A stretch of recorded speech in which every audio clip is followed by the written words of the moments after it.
Hey everyone, this is Chris here from Midwest Coaster Fans. I've got Dustin with us from Midwest Coaster Fans as well.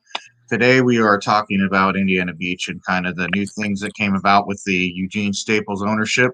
As many of you guys know, Indiana Beach was saved uh, and reopened. What was that? May 28th or something like that. It was the end of May, which was VIP day. I'll get the Yep. exact date on there in a It was second. June 26th was VIP day. Oh, it was June 26th. Yes. Time goes by fast. So we had the opportunity to go to VIP Day. That's the first area that we're going to talk about today. So on VIP Day, they had a speech and everything like that. So we got to meet kind of the Staples family. Eugene Staples was there, E.M. Staples, his daughter, I forget her name. I think his wife was there as well. If not, she might have been there later on. Tom, and then they had a couple guest speakers from the local area. Many of you guys know that they had a $3 million incentive that allowed them to reopen. I imagine the $3 million was to help offset a lot of the costs associated from the Apex error. And from there, they were able to hold an event where you bought a brick. So I forget how many characters you could put on the brick, but you could buy a brick. I think it was, how much was that? Like 175 or something like that, or 170. It was $75. I think it was $75 for just the brick, and then something for the brick and the VIP package. I think it was 150 or 170 for that. And that goes on to the Walk of Fame or Walk of Fame. I don't know why I said that. It goes on to like a walk. The only rumored area I heard that brick was going to be going into. There's a couple areas. Could be as you're entering in from the main entrance into that area to kind of give it a little more appearance wise, give it a better little appearance. I like what Cedar Point did with theirs. They revealed theirs during their season opening, and it looks really nice. So I'm hoping that Indiana Beach just kind of looks kind of the same thing. Uh, Hopefully they have a map where you're going to be able to find yours at, because I know Cedar Point kind of just let everybody go explore. They didn't tell them where they're at or anything like that. But on VIP day, we all started at the south parking lot. We broadcasted it on our channel, and then we all went into the park. We had the opportunity to film POVs that day, so we were able to film on-ride POVs. Unfortunately, we did not get that interview that we wanted to get with the new ownership, but we're hoping we could get that soon. What was your first appearance? What was your first opinion when you entered the park on VIP day? I just noticed how clean, like how nice and clean the park looked compared to the last few years, and it just looked really nice. And then the kind of the momentum from a lot of the people, because in the past, people, he corrected us on that.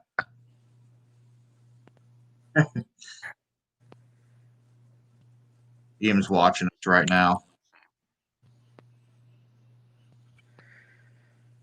And I want to go back on touch base with what you said about getting the POVs. We had special permission from the park. Not just anybody can go in and get a POV. It is actually against the park policy to record anything, even if it's a GoPro strapped onto you. We had special permission granted from Indiana Beach. Yeah, and Tom gave us that permission, which I don't. He's the marketing director or PR director of Indiana Beach. So, but yeah, first appearance from entering it, I noticed just well, it was nice to see everybody in there as well. Everybody that went there that day, I saw a lot of enthusiasts and a lot of people from all over the Midwest and all over the country, and that came into the park just to check it out again. There was a lot of, I think there was just a lot of excitement. A lot of people were more excited than the prior year, so that was always good to see. And it was nice to see that the owners actually were on stage talking about what they were going to do for the park and that they wanted to save the park and keep the park. And they weren't in it for the money; they were in it to save a piece of Americana. So that was nice to hear about that. Yes. And every single ride and attraction was running that day. I think the only thing they were waiting to get signed off on was the Hoosier Hurricane because it just recently completed a retrack. So they made sure that they got that sign off, and then we were able to ride that in the afternoon. So, but from what we could tell, everything was pretty good to go. And and I've heard, well, me and Dustin both went up to the roof garden as well, or what it's called right now, which is the Sky Bar. Yep. We went up to the Sky Bar and saw the reimagined or reimagined and remodeling of that area, and it looks really nice and bright now. So it was nice to sit up there and just have a beer and drink and overlook the boardwalk on that. I'm not gonna. This changed last year, so we'll. The only complaint I still have is with double shot, but that's the only complaint I have, and I don't understand why it's the only power. Our SNS power launch still has a seatbelt and a limited air launch, so hopefully they can fix that in the off season. I'm trying to think. The water park I don't think was open on VIP day. No, it wasn't. IGN plays. Hello to you. I don't know who that is. But are you able to see the comments or? Yeah. Oh, you can? Okay. He said, I don't know. But and then they made the announcement. I think it was a couple weeks later. They made the announcement that they're bringing the flying bobs back into the park. Those have been put up and have been testing, but from what we understand, those won't open until 2021, as far as we know. But yeah, but VIP Day was wonderful, and it was nice to see all the excitement. We saw vloggers from all over the country. Actually, everybody was there. It was crazy, and it's nice to see the type of excitement that finally went back in the park that kind of I saw 2008 and before. So that was kind of nice to see. But yeah, VIP Day, a lot of you guys were there. You guys saw the videos from everybody, from Airtime Thrills to Coaster Studios to our channel. Everybody had videos out there. So you're pretty sure you guys saw enough of that. Not necessarily. Okay, so EM Staples just confirmed that if everything turns out right, the Flying Bobs will open this year. So that's good news to hear. Differences from 2019. What would you say are some of the differences that you saw or that you've seen trying to change?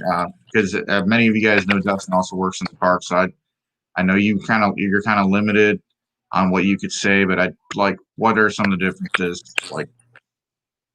And let's just say in morale, employee morale. I feel the morale is a lot higher. Like, for granted myself, I'm a lot more proud to work there, knowing that the Staples family bought it and that they care. No, they actually care for the park. They don't care about the profit, so they're going to take care of you. And Yeah, and I've seen that a lot. It's nice to see the ownership's actually walking around and talking to people, talking to the employees, talking to the guests. Yes, Park I love clean again. that. Yeah, I love seeing that. I love seeing the owners out and about talking and not just being cooped up in the office all day. They're actually being interactive with everybody. And I also love seeing Gene Staples himself helping out. I've seen him run the train, and I've heard he's been running. I think he's been running concessions, but I'm not for sure. It's just what I've heard, which is great. He's actually trying to help himself, knowing that we're low staffed at times. Yeah, we haven't seen that type of interaction since the Spackman family used to own the park. The Steve Tyler, I'll answer that in just a second. Give me just a second. I have to do something. I'm gonna put the spotlight on Dustin for a second to talk about something. I gotta go let let my pet out of this area that I'm at right now. Hold on a second.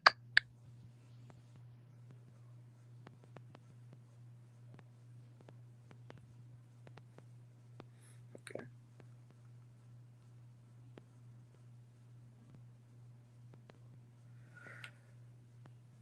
And then also a differences I've seen is like the face, like the paint. and you could see like they repaved or resealed the walk area, like by the castle. They repaved that. Underneath the hurricane, it's all repaved, or I think it's sealed. I don't think it's repaved, but still, it still looks a whole lot better. Yeah, we'll get a. Oh, somebody asked about the flying bob. Sorry to cut you off here. This is from Ian Staples. If everything turns out right, flying bobs will open this year.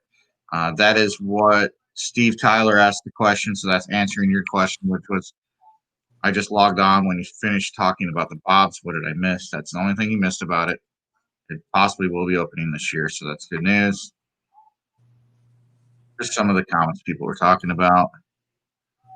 William, Sean, loved the park, loved it enough to make it back this fall despite a 7-hour drive from Pittsburgh. Would be worth an overnight trip. I've driven that far for way less thing. That's good to hear you. A lot of visitors from Philadelphia or from Pennsylvania, which in our opinion is like roller coaster capital of the United States. So let's see here. The difference that I saw from 2019. So in 2019, there was kind of like a lot of false rumors going about. Apex was kind of like doing the Morgan thing where they were telling their employees stuff that wasn't going to happen, like a new coaster going in the parking lot. They were also saying this is going to be done, that was going to be done. Obviously, none of that was happening. We noticed a lot of attendance drops. Then we noticed the lack of investment for their Halloween haunt event last year. Didn't see any new ride additions. The only investment that we saw from that group was the Ferris wheel being fixed and the what are they called? Bumper boats. We saw the bumper boats I had added in. The maintenance team has always done a good job for their limited amount of what they had. Even during the Apex years, they were able to get things fixed, even though they weren't given what they should have been given. As we saw this year, Big Flush finally got that new motor. Last year, maintenance told me that they were just going to get it kit to get it fixed. Obviously, they got a brand new motor. Big Flush is working this year. I have not seen that work in years, and looks like Halloween is. I'm excited about Halloween because everything else got canceled. I'm down here in Orlando right now, and I have nothing to do. Disney canceled, Universal canceled, SeaWorld canceled. And everything around here is canceled. So Indiana Beach is going to be in that spotlight for the Halloween event. So hope they bring it big because everybody around here is going to be at Indiana Beach. Yeah, even probably coming over. Hold on a second. Let me mute this. Hold on a second. I'll be right back. Just go ahead and talk about.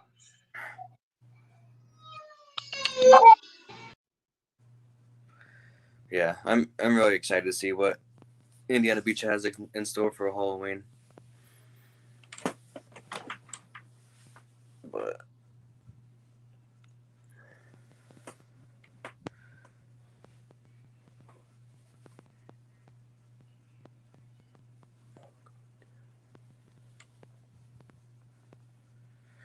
one thing I want to see,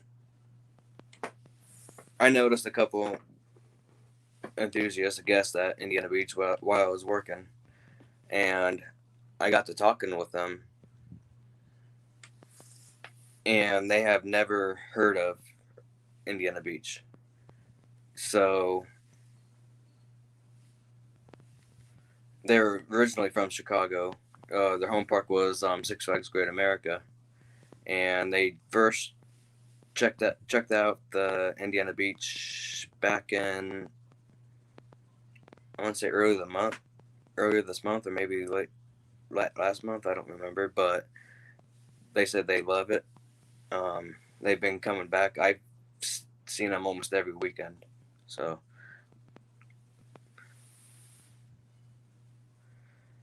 Jacob wants to know if there's going to be haunted houses or is it just going to be scare zones?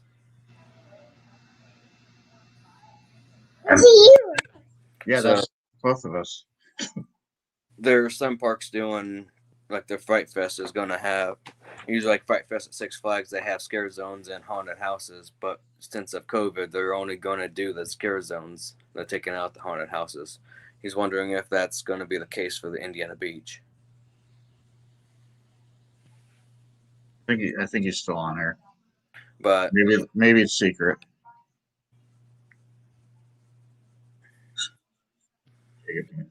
it was good to meet you too, Aaron. For those who don't know Aaron, I met him throughout the time when Apex announced the park was closed permanently, and throughout the whole event, we've been messaging in a group chat, met back and forth, and we finally got to meet each other. What was it, in late July? So that was another friend I had met through all right. I'll be right back. I'll be right back again.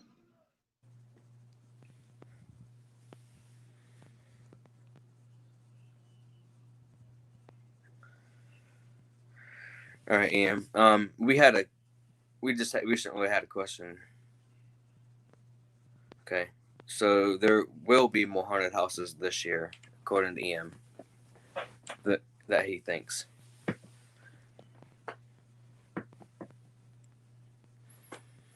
I went through the one that had last year, which it was above Kittyland in that pavilion. That one was pretty good. Okay. Okay, I'm back again. Sorry about that. Aaron Orr. Where's he from?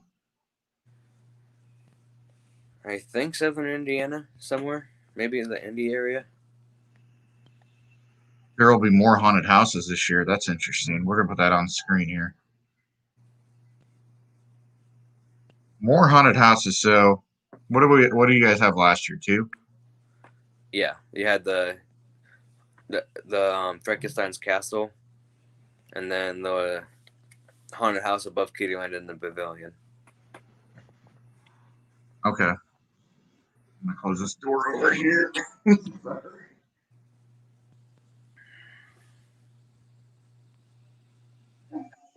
Union City, Ohio is where Aaron's from. Okay. Oh, okay. The joys of doing a live broadcast. See, Barbara says, "Love Indiana." Oh, let's go back to Aaron. Wife's first time being there and our first wedding anniversary. Oh, congratulations on your first wedding anniversary. Love Indiana Beach. Can't thank the Staples family enough. Hoping one day I'm there to meet Mr. Staples and thank him in person. I miss him each time I've been there before. Love what he's done so far. So much nicer than before. I agree. He's from Union City, Ohio. Okay. That's not that bad. 2.5 hours is okay. Thanks for. That's all I'm gonna say. Yeah. Yeah, that's fine. We can understand that. Let's see what kind of marketing they have for it. Make a recommendation. Mark it down to Indy, up to Chicago. I would even mark it in Cincinnati this year because Kings Island's not doing anything. Isn't Kings Island closed after Labor Day? No, they're not, but they're doing a fall festival. They're not doing their pawn event this year. What are they doing? What is Indiana Beach doing between Labor Day to October? Are they going to have kind of a fall festival? They're just going to start the Halloween or second weekend into September. I don't think they're doing anything in between. Long time. But I could be wrong. Okay. And then a couple of things I noticed different from this year. So it was nice to see the vendors back at Indiana Beach this year. Yes. So yeah, I love that. Obviously the normal taco shop and Pronto Pup. But also they introduced the Bluebird Cafe, which many of you guys didn't know. But Bluebird Cafe is open in the morning before. Cafe. Oh, Blue Jay. Blue Jay Cafe is open before the park opens for breakfast and then during park hours. Kona Ice is there. The Elephant Ear Stand's still there. I think they also introduced that new ice cream place, and then over at the south end, you have that new cafe over there. What's the name of that cafe again? The Crow's Nest. The Crow's Nest, and they have like slider-like sandwiches that are pretty good and ribbon fries. Yeah, I have yet to try that one yet. Oh, really? Yeah. It was good when I had it. So The only thing, there's a lot of differences from last year. So if you guys went last year and you're like, well, I had a bad experience, I don't know how you missed it. I don't know how anybody misses it, but there are new owners at Indiana Beach. So if you do not know that, you either live underneath a rock or you don't watch anything, and I don't know. But especially if you watch our page. Yeah. The year. So maybe this is the differences. So we will go over things that we hope to see added in the future. But right now, yeah, the differences, we could definitely see the love and care, and we could definitely see that they're in here for the long haul. They're not just, trying to do a little bit here and there to sell the park again. I like to see the Flying Bobs coming back in. That was kind of cool. The only difference is, Growler's gone now. Some people were upset about it, but Growler was sold when Apex was putting the park up for sale. That did go somewhere. I'm not sure where it went. There were some other things as well. Food. Not too many live events this year. I imagine we may see the ski show in the future. Who knows? They did have a live concert last weekend. Kid Rock tribute band, and then they've had a lot of live concerts up in the Sky Bar this year, like normal. So live entertainment's kind of the same. That hasn't changed as much. There's a little bit difference because the Sky Bar is kind of bringing back a lot more bands, and then they added trivia night and bingo night up there during the week, kind of pass the time.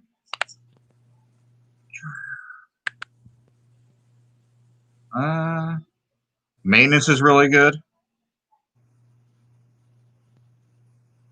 Oh, I guess I missed that. I've been busy preparing for an event this week, so I didn't see that.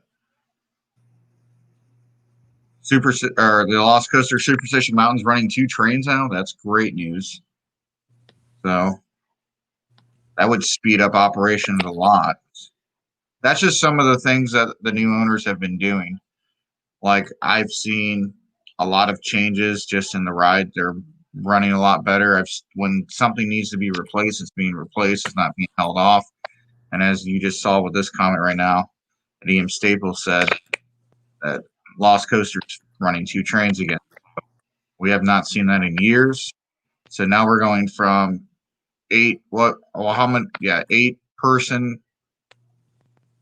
people per cycle. Now they're able to load, and by the time the other train gets back, they could send the other one again. So that's going to speed up capacity a lot, make a lot more people happier. That was a major complaint that I heard, was capacity. So September 12th, which is Labor Day weekend this year, I don't know. My dates are all weird right now. That's the September 12th. After Labor Day. Okay, so they already have bands lined up for the. I'm not for sure. Yeah, it is the Saturday after that. 8th to 17th, 16th. What are you talking about, Jacob? Confusing me right now. I think Labor Day is on the 7th this year. What's on the 16th, Jacob? What are you talking about? I don't know what he's talking about. Here's a picture of the Flying Bobs if you guys want to see it. That's the location that it's at. So where Musical Express and the Carousel used to be. I can't zoom into it, unfortunately. There's a photo of that. What the heck happened here? There we go. Let's see here. Let's go over to the next subject here. So we have more here. And before we go on, I just want to give everybody who's watching a kind of a sneak peek, not like a sneak peek, but a kind of a insider. I'm working on just a little special video for Indiana Beach. Actually, I've been working on it. I just been too busy to finish it. So I'm going to be posting that hopefully within the next couple weeks. And if you guys haven't seen the other video yet, things to do around Indiana Beach, somebody gave it a thumbs down. Whoever that person is gives all of our videos a thumbs down. So I guess in this type of business, you got it. You kind of have haters everywhere. Oh, Jacob was talking about the capacity. So 16. Okay. Well, that makes sense. Yeah, 16. And obviously that's now it's back to full capacity. Actually, there used to be 3 trains, but it's hard to run that thing with 3 trains. Who's your Hurricane next year? I'll probably have. Say what? I couldn't imagine Lost Coaster with 3 trains running. Yeah, it'd be kind of hard. You have to have. Yeah. Hoosier Hurricane, from what I understand, possibly might have 2 trains next year. So that would be about the capacity of that and a complete retracking done on it, so the whole coaster would be smooth. I can't. Those are the only real differences I've seen. Is just you tell the family actually cares about the park. The difference is bringing in third-party vendors again, and just in general, the maintenance, the rides are running a lot better. Everybody's been commenting on it. Even the little things that they were able to do in the 2-month span that they were able to update everything, like the paint. Everybody complained that said that all they did was splash paint on it, but no, they actually repainted. If you go over to the carousel in the Kittyland area, the carousel in the Kittyland area actually was completely repainted on that. The video was great that Dustin did. I'm still upset he didn't tell me about Skippers. Oh, yeah, Skippers is really good too. I don't know what happened to Dustin, so he'll be back in the show in a minute. But 3 trains will destroy the track, so that's what you guys have for in terms of that here. For the Lost Coaster, I'm trying to figure out what happened to Dustin here. Oh, let's see what happened here. He hit the wrong button. Okay. We're going to go over to maintenance while I'm waiting on him to come back in line on the show here. So maintenance has been great this year. From what I've noticed, everything's getting fixed. Like I said before, I see everything running. Here's one thing I noticed is that if you guys go over to the water park, the water is crystal clear this year. I could see it at the bottom of the lazy river on all the water slides and the wading pool areas. You could tell that the whole area is just more well taken care of than it has in the past. And unfortunately, because of staffing issues, the water park is open till Labor Day, but due to staffing issues, they may or may not have everything open on there. And that's just what it is. I mean, kids are going back to school with the virus going on, things like that. You do what you have to do in order to keep the park open right now. So you look over at Kings Island and other places like that, they're having the same issues Indiana Beach is, so there's no need to complain about it because we're all dealing with the same type of thing here right now. So what about Lost Coaster came in late and heard that? I don't know. I know they were. I know before, according to maintenance last year. I have not talked to them this year.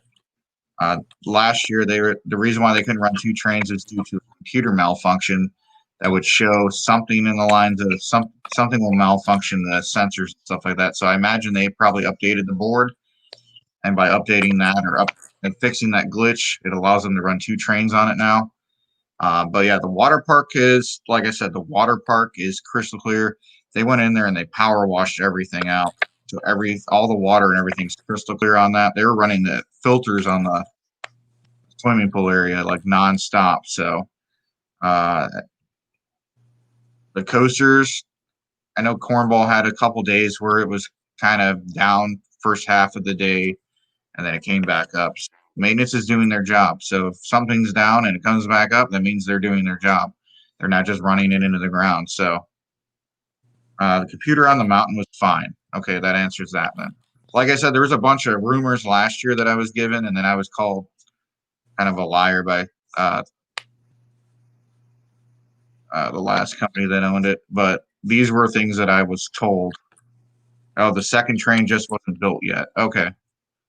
So Yeah, I was told some things last year. Like I said, I'm kind of taking it with a grain of salt here. So I was told it was the computer that was the issue. Obviously, that's not the issue. So computer's fine. The second train wasn't built yet, so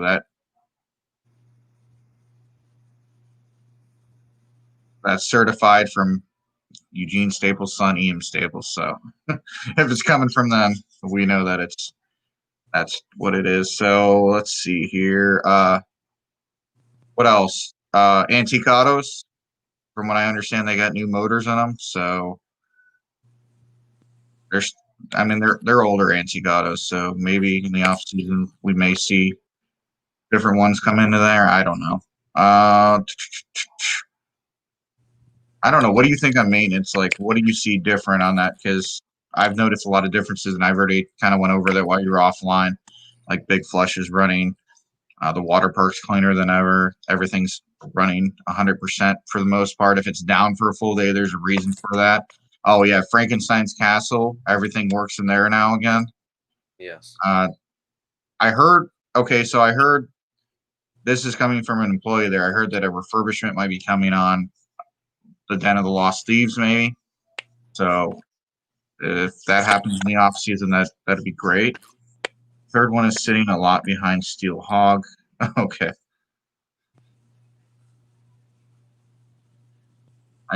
I guess he sees more things than I ever do when I go to the park. Since where's that behind Steel? Oh, okay, I know what area he's talking about. Yeah. What do you think in terms of that this year? With maintenance, Yeah, I've noticed it's been a whole lot better. But I don't get. I've noticed like in the beginning, like we've had there's been troubles with the cornball, rat bar, but as the season went on, we haven't had little to no problems with it. So overall, like you said, maintenance is doing the job and getting stuff taken care of, and so overall, I'd say it's pretty good. yeah, no complaints there at all. And everybody actually complimented. We were gonna have one of our buddies on here today from Buckeye Coasters. His son has football practice tonight, but uh, he mentioned to me that. So wait for him to get back online. He mentioned to me that his it was great because his son is a certain height limit, and his son was able to fit on all these rides with him. So they got to have a great family experience at the park compared to other, big corporate parks where the height requirements and such like that don't allow him to go on rides. So that's one of the great things about it. A lot of people don't. What is the Cornball Express? 44 inches. I think it's a 44-inch. What is it? 46. 46. 46-inch height requirement, which is great. The only other park that has like lower height requirements from some coasters is Knoebels. Knoebels kind of they try to do something like that, but Indiana has different regulations than Pennsylvania does. You guys got to understand that too. From state to state, things are going to change. The ride manufacturer has like certain specs on each ride, like you have to be a certain height or a certain weight or things like that. And sometimes that's outside the park's control. So if you see other parks elsewhere doing something different, it's either because their insurance is different or their state requirement codes or their state codes are different, or the ride manufacturer, when they first got it, might have had a different requirement than it does now. Park appearance is the next subject that we're talking about. So as you walk through the south entrance, many of you guys may have not seen this, but the lights all work on the suspension bridge now, from what I understand. The neon lights on the boardwalk all work. I noticed the park was cleaner. The little attention to detail that I saw was actually the power washing of the fountains and stuff like that, and just the power washing in general of the park. And you can see that it's a lot cleaner.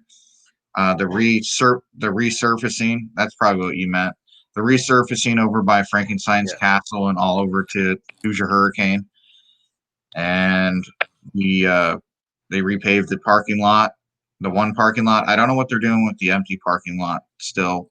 They did level it out, which with new gravel and such like that. So It may be a new area.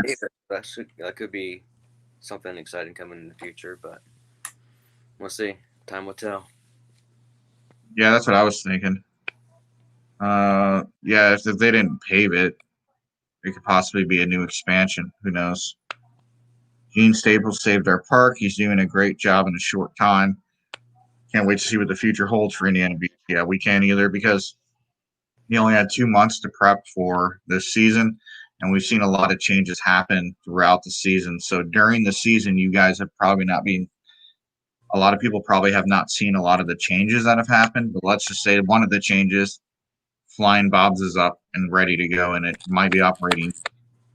And then just in general, how do you post pictures? On this one, there's not a way to do it on the live feed that we're on, but if you were to private message us, I could probably save it and then post it on the show over here. But it unfortunately doesn't allow anybody to post stuff from there. But if you were to private message our page, I could probably save it and then post it on there. Let's see here. Yeah, so park appearance, everything's cleaner. I imagine that we're going to see a lot of changes in terms of probably different plants and stuff like that added just to give the park a different appearance next year. But I mean, the only thing I could tell you is that the park appearance is cleaner. Areas that had not been cleaned out, like I said, like the fountains and stuff, it was power washed, and now you can see to the bottom. You don't see dirt and gravel built up in it anymore. All the fountains were operating when I was there last. I know it's been like 3 weeks. I've been busy here. I heard 3 new rides next year. And I know I've heard rumor, but obviously we hear rumors all the time from people. Hold on, he sent something here.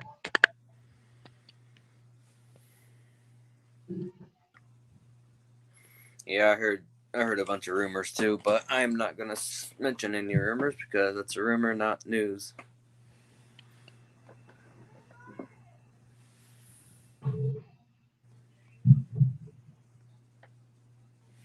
And I didn't hear the rumors from Dustin, just so you guys are well aware. These rumors are coming from people that I talk to when I go to the park and such like that.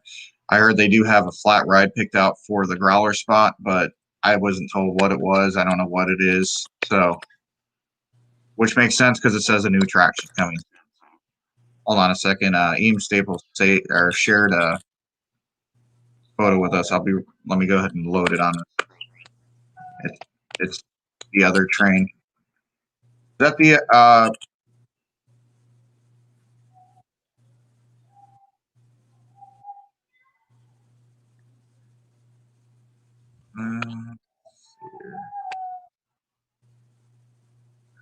crap, hold on. I gotta send it to myself now.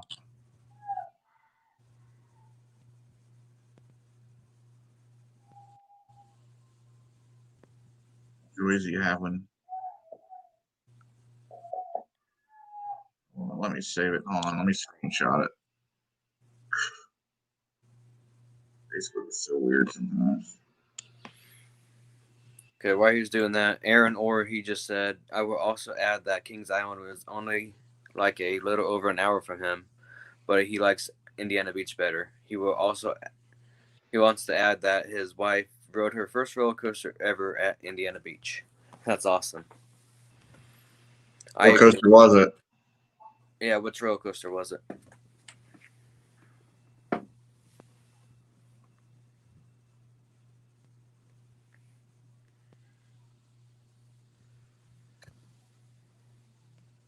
I've actually had more fun at Indiana Beach and Holiday World this year than I Kings Island, and that's not even. I don't know. Both parks have been 2 different experiences. Indiana Beach, in my opinion, is back, like you said. You've seen it on web pages. Yeah, people are. You know how people are. They spread rumors about everything. Obviously, they're going to add new additions. They've already said they're going to add new additions, and many more things are to come. So that's not a secret or anything. Gene Staples already said that himself. Okay, Hurricane first, then Cornball. And I've got that picture. I'm uploading it to my computer now here. Okay, so what's everybody's favorite coaster there? Is it Hurricane, Cornball, Tiger, Steel Hog, or the Lost Coaster?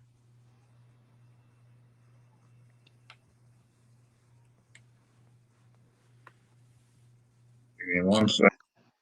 I mean, my favorite is not like it matters, but Of course it does. I don't really have a favorite over there anymore. It changes from time to time. It used to be Lost Coaster. Now it's, I don't know. I think I have more fun on the Cornball than anything else. The Voyage, LAL fan. Yeah, but you got to understand some people on here. These are funny. Yeah, one guy comment, Holiday World is better. Holiday World's been under better management, so you can't even compare the two. But anyways, in the past, Holiday World's been fortunate to have the same family running it for the last 60 years. So, Aaron says Hurricane. Barbara says Hurricane. Carr says Cornball. Renee's Cornball. Randy's Cornball. Mountain. Carol is Hurricane, and EM is Mountain. Jacob is Cornball, and I'm with him. Cornball backseat is my favorite. Which is really weird because some people have said that the front seat has more airtime. So I guess it depends on what you like airtime wise. Let me upload this photo that he I just. put both back to back, and backseat's a whole lot better. I refuse to ride it unless it's in the back seat. But here's a photo that EM Staples sent us. Where now is this the other train or?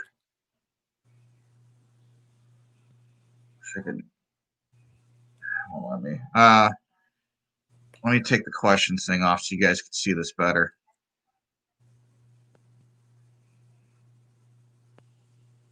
Is that the extra one or? Okay. That looks to be the one in the mountain stored away. Okay. So that's the second train then.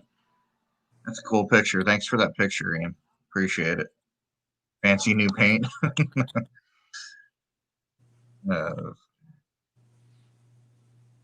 Still the weirdest coaster. One of the weirdest Actually, funny part about that is that Chris from Airtime Thrills ranked it as his #1 weirdest coaster that he's ridden. Yes. A lot of people have it rated as their #1 weirdest coaster. What do we think's coming in the future? Well, before we go to that, I want to add EM. We need to bring the bear back to the Lost Coaster.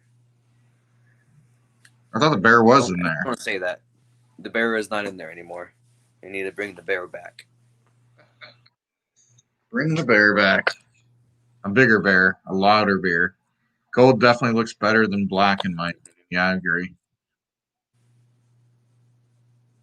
Let's see here. We'll have more questions here in a second. And I'm going to put this on the ticker at the bottom so you guys are well aware. Season passes are on sale right now. If you don't have one this season and you are getting a new one, $69.99. That includes this season and all of next season.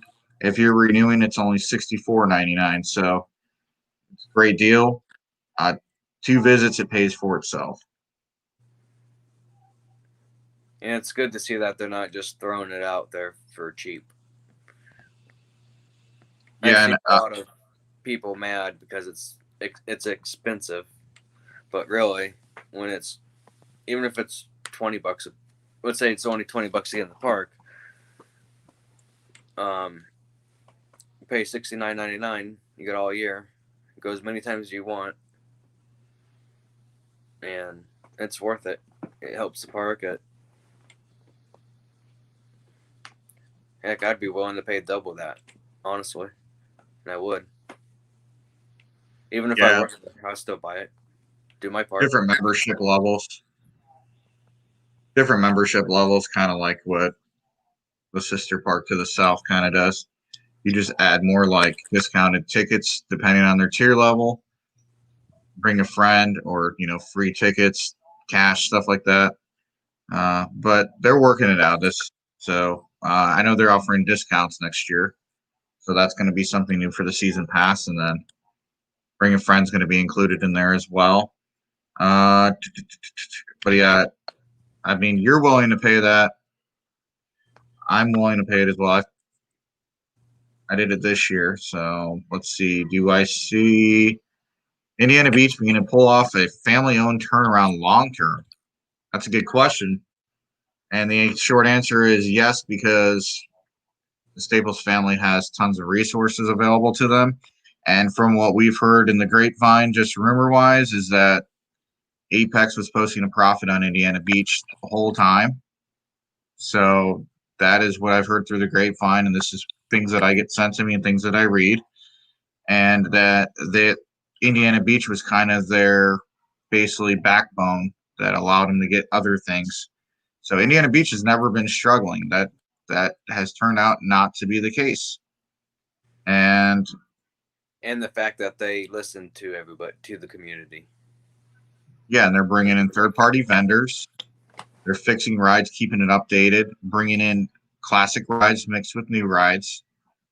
And that's what hasn't been done in a while. If you guys remember, Indiana Beach was the go-to park until Holiday World took it over. This you guys can't see everything that she said. I can't even. Isn't something when we almost lost the park? They said if someone purchased, they wouldn't complain about the cost. They are never happy. Yeah, you can never make everybody happy. That's just impossible. No matter what they do, what you do, you can't make everybody happy.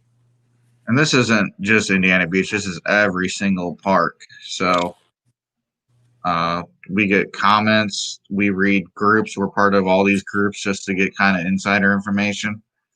And everybody complains about something. People were mad they didn't bring back the boardwalk pass. And they were, I don't know why anybody's mad about, okay, so I remember what the park used to cost back in the 2000s. And you paid per session or paid for 2 sessions to ride the rides or per ride. The coasters were $5 per ride. So you have to look at now you're paying $65 or $70 for a pass. So in 2 visits, it's paying for itself. So even if you live in Chicago or Indianapolis and you're going down there for 3 days, let's say you get on there 2 weekends a month. If each one of your family members buys a season pass and goes there 1 or 2 times each time they're down, you've already paid for your pass. So I think you muted yourself somehow. Eam Staples doesn't know how much a new bear costs. That is your answer there, Dustin. And he says it's in rough shape. All right, let's go over to this overlay here. What do we think is coming in the near future? Okay, so we're going to address what the park needs first. So this has been my opinion for the last 5 years. Dustin is well aware of it. Do I think the park needs a new coaster? Absolutely. But in my opinion, in order to keep visitors in there longer, I think they need to invest in the water park. Because if you look at all the competitors of Indiana Beach, Great America, Holiday World, Kings Island, Kentucky Kingdom, they all have, updated water parks. This is not on the Staples family or anything like that, but I think in general, I think the water park needs more investment, and that keeps people in there during the hot days of the summer because the park's open late. So it keeps people in there during the hot days of the summer where they cool off, have a great time with their family. And then in the evening, they get out of the pool and they enjoy their time on the boardwalk. Not only do they stay longer and spend more money, but also you're going to have more repeat visitors and more likely a chance of people buying more season passes off of that. So that's just my opinion on that one. Yeah, and one thing I want to touch on, it kind of reminded me of staying late, is as a guest, I didn't care. As an operator, I liked it, but as a guest, I didn't like it, like how early the park closed. Like it's 9 o'clock on the weekdays and 10 o'clock on the weekends, just because you don't get that nighttime. You don't get night rides on the coasters. You don't get to walk the boardwalk at night. But I don't know if that was just due because of the what's going on, like the pandemic or anything. But I do miss the late hours.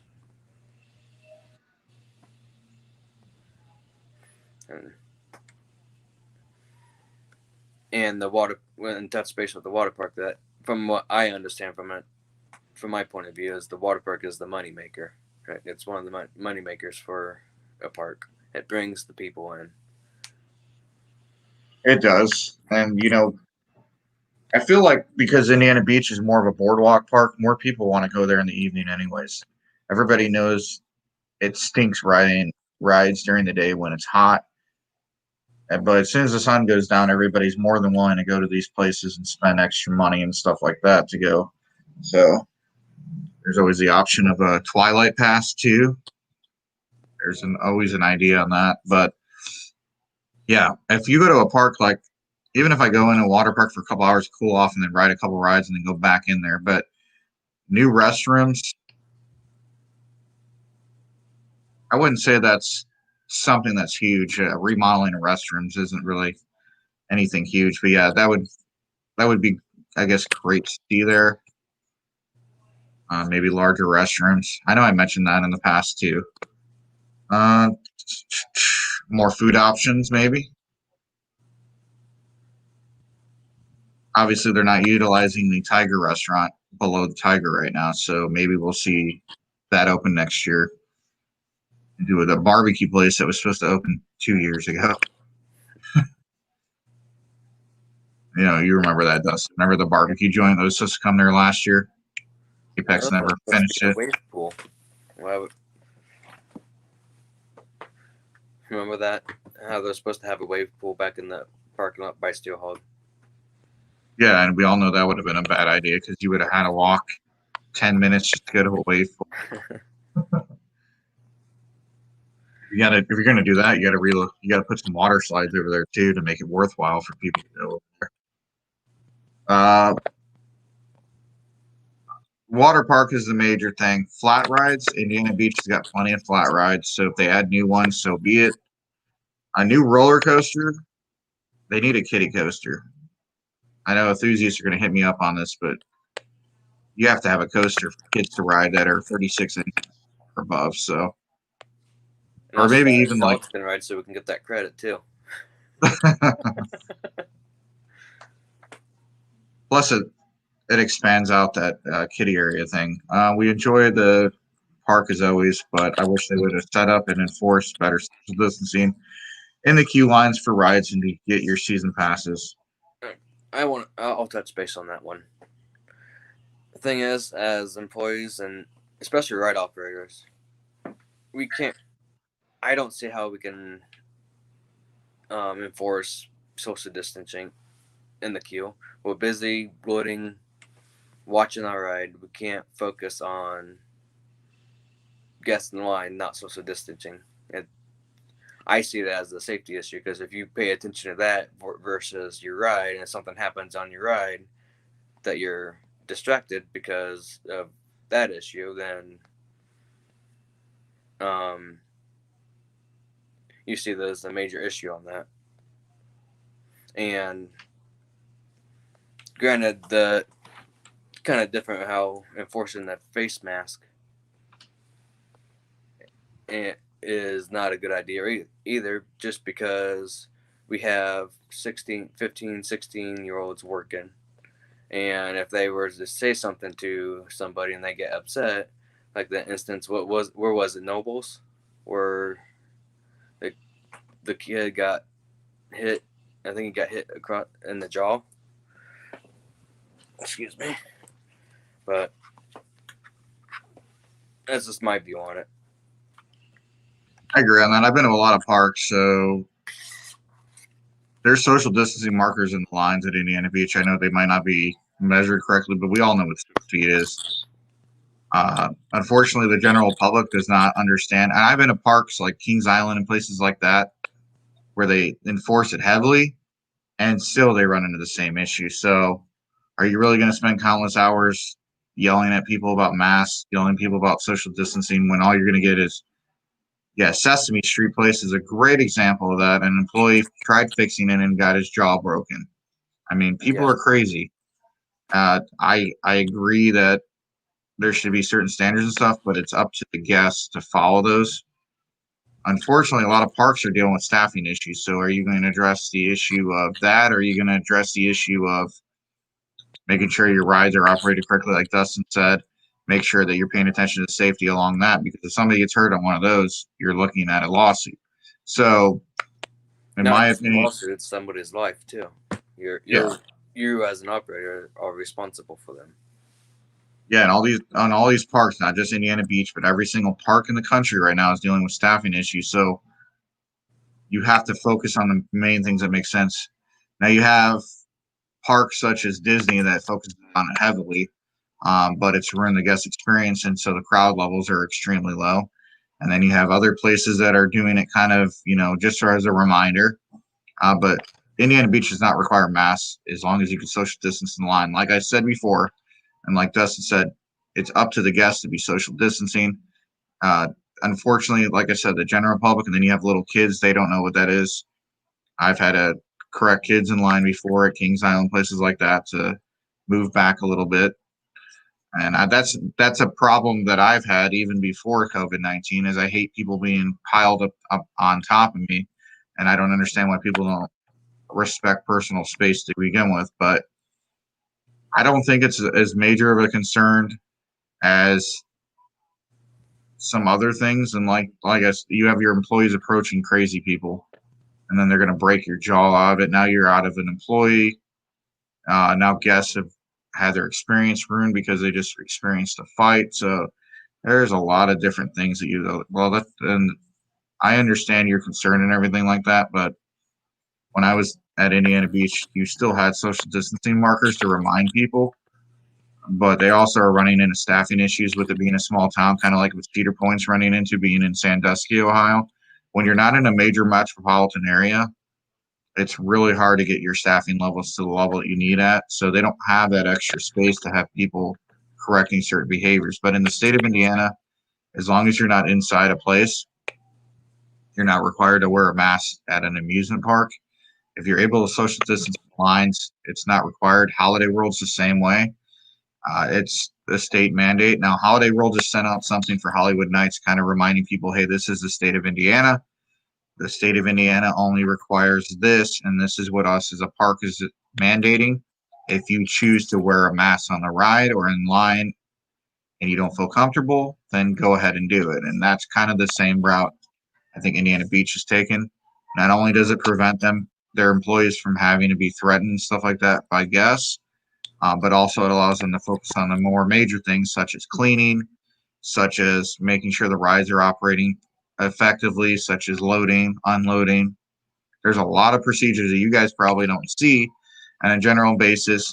That's why there's 3 people usually in the station, or at least minimum 2, is because what you guys don't see is that every time they go down the line and check, they have to make sure 2 things are done. You have the seatbelt being checked, the buzz bars make sure they're checked and make sure that they don't pull up on them.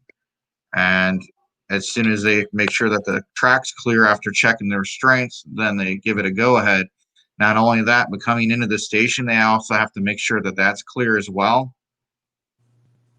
Yeah, I totally agree with that, and I think and I understand. Like I said, I understand where you're coming at. But I've been to Dollywood and Silver Dollar City, and people are still doing it. So regardless of where you're going at, you're always going to have people that are doing it. More markers on the ground. I Do people really pay attention to those though? I've been to parks that have a million of them and nobody pays attention to them. I've never noticed it. It looks great on paper, and from a corporate standpoint, such as Hershey Entertainment or Cedar Fair, or Six Flags, or Disney or Universal, it looks great on paper. Oh yeah, we got social distancing markers. Yeah, we got hand sanitizer. We're requiring people to wear masks. Oh yeah, it looks great to the public perception. But then you get there and it's nobody's following it like they should. I've seen down at Kings Island people's masks down. They're requiring it. They're constantly reminding people, having to remind people. Like I said, the general consensus of people that go to these parks don't read up on the policies and procedures. They care less about them. So, did anyone see the tribute bands play this last weekend? Yes. You saw them? Like, are you asking if we seen them or if we seen that they were playing? I don't know. We'll let them read. We'll let them change it if they need to. But I've noticed tribute bands playing almost every Friday and Saturday night at the Sky Bar, for sure. oh, were they? Yeah, I Man, it's Kid haven't Rock. actually sat there and listened to them. It's Kid Rock. That's all I'm gonna say. Like Kid Rock, then you'll probably like the tribute band. But they had tribute bands last year there. Tribute bands are decent. I like original bands though, but that's what I like in music. I like original music. I don't like tribute bands really, unless I'm at a park and it's like background music or something. What else? So what do we think coming in the future? It's hard to tell. It is hard to tell. Uh, we don't know what the industry is going to bring either. I think a lot of people are forgetting we're in the middle of a pandemic and we're seeing record lows of people traveling. Uh, the hospitality industry, the amusement park industry, every industry right now is struggling. So not much to choose from nowadays. Oh, I mean that depends on your that depends on whatever your taste in music is. Maybe the ski show coming back. I would love to see the ski show coming back. The only other ski show in the country right now, I believe, in an amusement park is at Legoland, Florida. Our ski show used to be the longest running ski show until Apex ended it. Yeah, and I think they regretted it after they did it. Yeah. So, because it keeps people, there's a lot of different things that parks. I know we're going on an hour now. I think we said we're going to do like 40 minutes, but there's a lot to talk about. But I know a lot of people enjoy rides and flat rides, but it's also nice to have entertainment as well. That's why I like about nighttime at Indiana Beach because of the Sky Bar and you have live bands up the Sky Bar, so it kind of brings a different type of vibe to the boardwalk. And then the ski show during the day was nice, even though they only had like 4 or 5 shows a day. It was nice to get a break and be able to, you know, catch something different. And it's something unique to Indiana Beach. It's something that draws. It's something that draws people to Indiana Beach that differs from park to park. Yeah, I agree on that. So we mentioned a kiddie coaster. So that's just one of the things. I think what a great coaster would be. We have plenty of wooden coasters at Indiana Beach, and they're upkeeping them now. They're going to be retracking them. I think they need to look into a compact, well, not compact like Steel Hog, but compact like maybe the new Intamins that are out, or a compact RMC. I think that'd be great for the park. I would love to see a launch coaster over the water. Nobody does that, but that would require them probably to train it. I don't know. We haven't seen anything like that, but something unique. yeah, that everybody else is going to get. an RMC Raptor would fit great. Yeah, because DJ asked if we know when the bricks will be in and where they will put them. The bricks probably won't be in until the 2021 season, and I couldn't tell you at all where they would be in the park. I'm thinking over by where Falling Stars at, or possibly over where Zero G's at. It would be really cool. I don't know if they'd be able to do it, but lay them across the suspension bridge. Oh yeah, that'd be cool. Steve wants to know if there's any info on Halloween weekends coming up. No, but EM did say it's going to be great, and there's going to be more than 2 haunted houses possibly. So we'll just have to wait and see. They are definitely having it. Yes. Unless the state of Indiana comes across and the governor says you can't have anything like that anymore. Which I don't think they Integrate into Wild Mouse. Maybe. That would be a good addition. Maybe in the spot where Galaxy be at. I would love, yeah. Speaking of that spot, I'd love to see something like that there. They need something. It looks so bare. It does. And there Or used to be or they could take those slides out completely and put new ones in, put a bowl slide in and a few more slides for the water park. I wonder if they're going to be able to do that, though, over there, or they're going to have to put it in a different. I don't know. I don't know what the load bearing is on the pier, so that could be another reasoning why they decided not to add it over there yet or not. So remember, I think a lot of people forget about that. I think that's the reason why Falling Star was removed, because of the structural support. Something was going on with the integrity of it, so they had to move it over where it's at right now. Yeah. I do know that if they cannot move the Falling Star anymore, it is where it is until it's gone. So if it moves, it's moving and it's going away.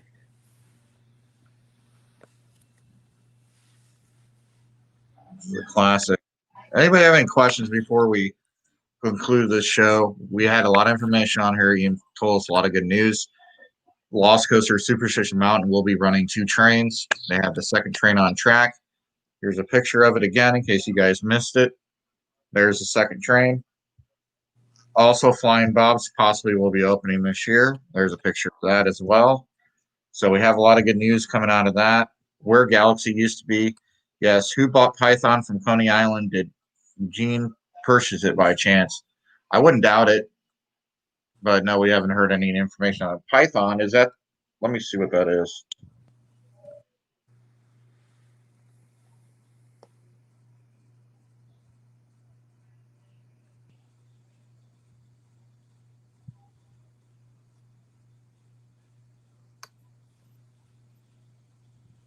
Hold on a second. I'm trying to look it up before we conclude this show. A couple questions here. Coney Island.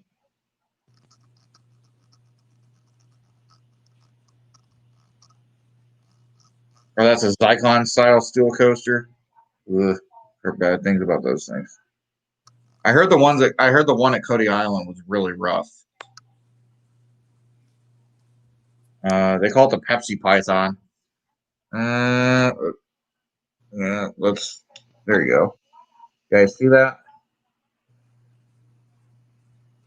So it's kind of a Galaxy style coaster. Maybe. If so, I hope the rumors aren't true about how rough that thing was down at Coney Island, because I've heard some stories on that. But the one at Coney Island was terrible. Coaster Center verified that. So, somebody's knocking. Does anybody have any other questions before we conclude the show here? If not, you're more than welcome to add it into the comment thread, and we'll be more than happy to answer you offline. I've heard that possibly there is a octopus type ride that might.